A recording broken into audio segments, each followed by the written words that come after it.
Good evening. मैं हूं BK Singh और आप देख रहे हैं शाही पाठशाला। डेली 110 करंट अफेयर्स लेकर मैं आपके बीच उपस्थित होता हूं।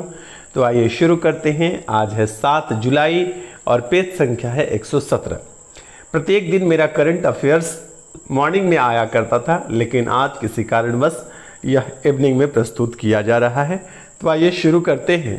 पहला है, अगस्त्यमाला बायोस्फीयर रिजर्व किस राज्य में पाया जाता है? तो अगस्त्यमाला बायोस्फीयर रिजर्व जो है वह केरल और तमिलनाडु में, यहाँ तमिलनाडु लिखना छूट गया है। एक्चुअली अगस्त्यमाला बायोस्फीयर रिजर्व जो है केरल और तमिलनाडु दोनों राज्यों में संयुक्त रूप से पाया जाता है। तो इसको मैंने करंट अफेयर्स में क्यों शामिल किया है? क्योंकि यहाँ पर एक पेड़ है, पेड़ का नाम है चेन किरुंजी। तो चेन किरुंजी की पेड़ जो है यह जलवायु परिवर्तन के लिए अति संवेदनशील है और इसके अधिकांश पेड़ पुराने हो गए हैं और नए पौधे भी कम उग रहे हैं।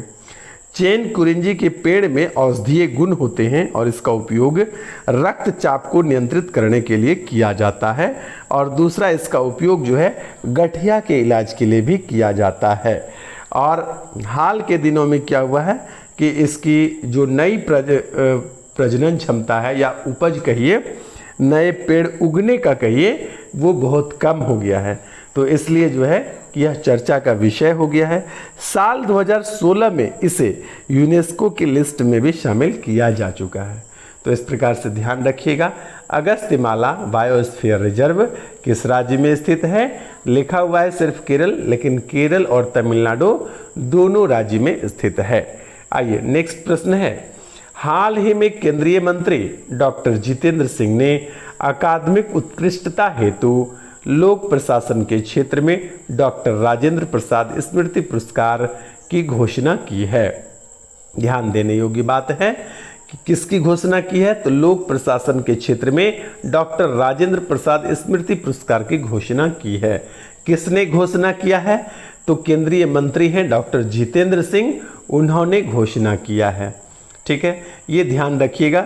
यहाँ पर मैं जानकारी दे दूं कि राजेंद्र बाबू भारतीय राष्ट्रवादी आंदोलन के प्रमुख नेताओं में से एक थे और स्वतंत्रता आंदोलन के बाद उन्हें पहला राष्ट्रपति जो है, देश का पहला राष्ट्रपति चुना गया।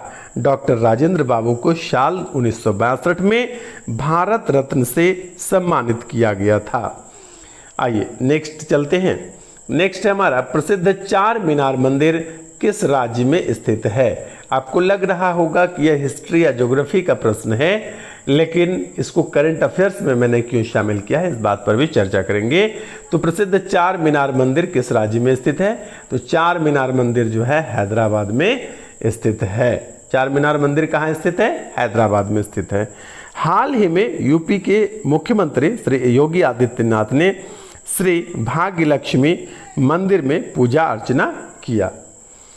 गौरतलब है कि अयोध्या मंदिर की तरह भाग्य लक्ष्मी मंदिर भी जमीन को लेकर विवाद में है। यह मंदिर हैदराबाद स्थित प्रसिद्ध चार मीनार मंदिर की दीवार से एकदम सटा हुआ है। चूँकि यह विवाद में है, यूपी के सीएम योगी आदित्यनाथ ने वहां जाकर पूजा अर्चना की, तो यह काफ़ी चर्चा में आ गया है। इसलिए यह प्रश्न आपके लिए इम्पोर्टेंट हो जाता है कि प्रसिद्ध चार मीनार मंदिर किस राज्य में स्थित है? तो याद रखिएगा हैदराबाद राज्य में स्थित है। नेक्स्ट है, देश का पहला नगर वन राज्य के किस जिला में बनाया जाएगा? तो क्या है कि देश का पहला नगर वन जो है राज्य के किस जिला में बनाया जाएगा? तो देश का पहला नगर वन राज्य के अपने बिहार राज्य के भागलपुर जिले में बनाया जाएगा। देश भर में 1200 नगर वन बनाए जाएंगे, जिसकी शुरुआत भागलपुर जिला से किया जा रहा है। इस नगर वन का विकास भागलपुर स्थित जयप्रकाश उद्यान में किया जा रहा है।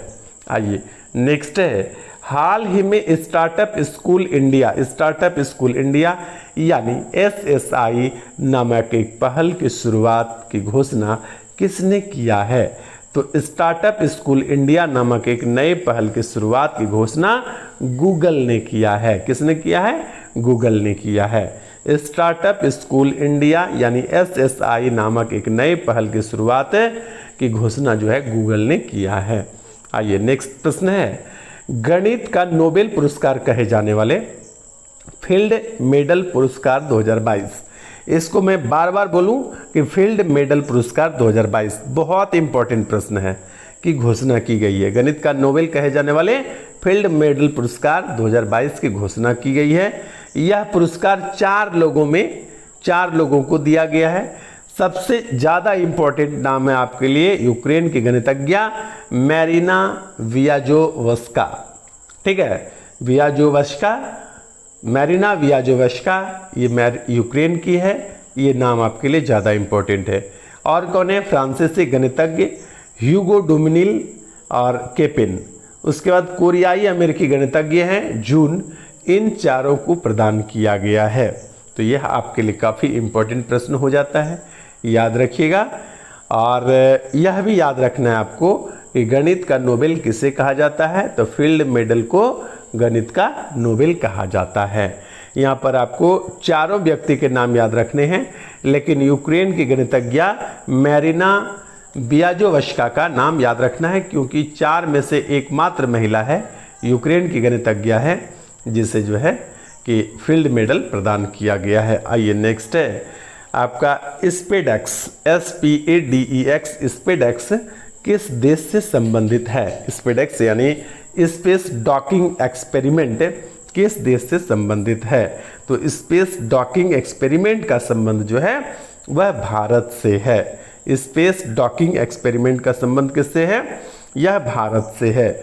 जानकारी दे दूं कि स्पेस डॉकिंग एक्सपेरिमेंट यानी स्पेडेक्स ऑटोनोमस डॉकिंग को प्रदर्शित करने के लिए एक भारतीय प्रौद्योगिकी मिशन है।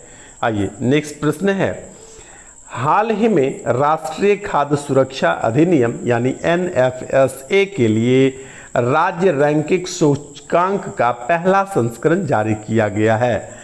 इसमें राज्यों की सामान्य श्रेणी में शीर्ष स्थान किस राज्य को प्राप्त हुआ है?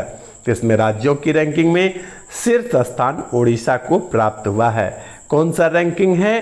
तो यह रैंकिंग है आपका राष्ट्रीय खाद्य सुरक्षा अधिनियम के लिए राज्य रैंकिंग सूचकांक का पहला संस्करण जारी किया गया। राष्ट्रीय खाद्य सुरक्षा अधिनियम NFSA, इसमें प्रथम स्थान पर किस राज्य को रखा गया है?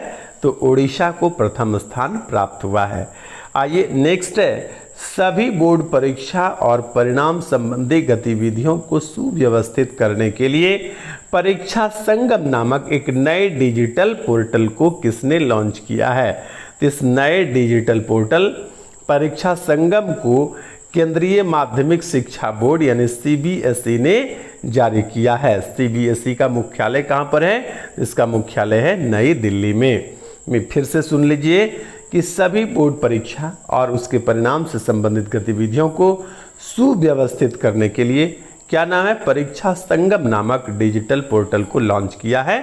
किसने? तो CBSE ने लॉन्च किया है, केंद्रीय माध्यमिक शिक्षा बोर्ड ने लॉन्च किया है। नेक्स्ट है, भारत के किस समुद्री गश्ती विमान ने दुनिया के सबसे बड़े अंतर्राष्ट्रीय समुद्री अभ्यास रिम ऑफ पैसिफिक 2022 के 28वें संस्करण में भाग लिया है? तो भारत की ओर से भाग लिया है INS सतपुड़ा और P8I समुद्री गश्ती विमान ने हिस्सा लिया है, भाग लिया है। क्या है भाई, कौन सा संस्करण चल रहा है? 28वां संस्करण चल रहा है। किसका? तो रिम ऑफ पैसिफिक का। रिम ऑफ पैसिफिक क्या है? यह दुनिया का सबसे बड़ा अंतर्राष्ट्रीय समुद्री अभ्यास है। दुनिया का सबसे बड़ा अंतर्राष्ट्रीय समुद्री अभ्यास का नाम है रिम ऑफ पैसिफिक, 2022 में चल रहा है, 28वां संस्करण है। भारत की ओर से किसने हिस्सा लिया है? INS सतपुड़ा में हिस्सा लिया है और P8I समुद्री गश्ती विमान ने भी हिस्सा लिया है। अब आइए चलते हैं आज के इतिहास पर। और आज का हमारा इतिहास है बहुत ही इंपॉर्टेंट इतिहास है, रोचक इतिहास है। आज के दिन यानी 7 जुलाई को, ठीक है, 7 जुलाई को 1896 ईस्वी में भारत में सिनेमा का प्रवेश हुआ।